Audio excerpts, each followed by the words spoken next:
Ladies and gentlemen, please welcome marketing consultant, author, and innovation guru, Andy Cohen. Hello, please. But I would like to broaden that definition of magic. And I'd like to describe magic as the understanding of human behavior and the assumptions that we make. The assumptions that we make.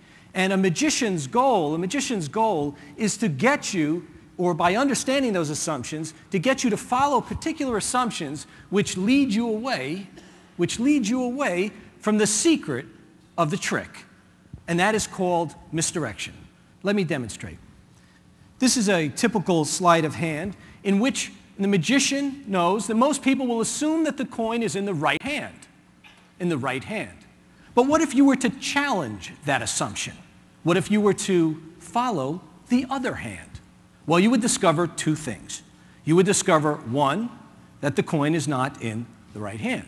You would discover, two, that the coin is still in the left hand. In essence, you would have discovered the secret of the trick, or a new solution that you did not think was possible before. Now, business is no different. In business, we operate on assumptions all the time. We have to. Otherwise, we'd have to stop, we'd have to think and analyze everything that we do. It would stop business. But the problem is that we treat our assumptions as a set of truths rather than a set of beliefs. And so what we do is we end up misdirecting ourselves. Think of classic cases of AT&T during the divestiture, right? They had the opportunity to buy and purchase the major cellular rights. And yet they made the assumption that the phones were going to be a small, localized business, and they passed, which is one reason last year they were purchased by a company that they used to own. But there is a lesson to be learned from this. My personal experience, is that we can profit from challenging assumptions. That if we were to take and to challenge our assumptions and to follow the other hand, we would find new solutions that did not exist before. New ideas. A little example that I can give you is OnStar. OnStar, how many are familiar with OnStar? Just raise your hand. So most of you are familiar with OnStar. OnStar is a great system. The press of a button, it's a telecommunications system that basically changes your driving experience. So with a touch of a button, right, you're OnStar, if you're stuck in traffic, you touch the button, OnStar representative comes on, and he tells you how to get out of the traffic. He directs you in a different way. Let's say you are in your car, you get out of your car, you lock your keys, and Alfie is inside, looking at you. How do I get out? Your keys are in the car. It's locked out. Call OnStar. OnStar will unlock your keys from a distance through a cellular service. And then let's say you're in an accident. Well, you're in an accident, the airbag goes off.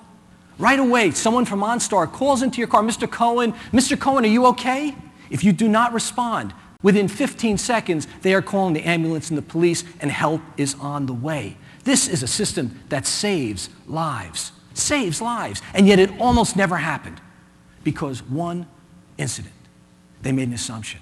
You see, back in 1995 when they introduced OnStar, well, the problem was that it takes 8 years to introduce a product into a new car. And yet electronics is every 18 months. So the engineers and everyone at OnStar originally thought, it's impossible. You cannot mesh these two together. An 8-year development cycle, 18-month electronic. Wouldn't work. Rick Wagner, General Motors, said, no, I want you to follow the other hand. And he forced them to challenge assumption and break all the rules. There will be 4 million OnStar units in GM cars by 2007. But I'd like you to challenge assumptions right now, because one of the greatest assumptions when you come to something like this, you feel that the value is here on the stage, listening to all the great speakers. And you're absolutely right. But the value is also in front of the stage. I'd like everybody to pull out a business card right now. Please, pull out a business card. Please pull out a business card. Hold it up in the air. Holding it up in the air. Up there too, please. In the upper balcony. Take it back. I need to see everybody holding up their business cards. Please, hold your business card up, please. Hold it up. Hold it up. Great. Terrific. All right. Now what I'd like you to do, I'd like you to give the business card to somebody that you don't know. Just turn around in front of you or behind you. Give it to someone that you don't know.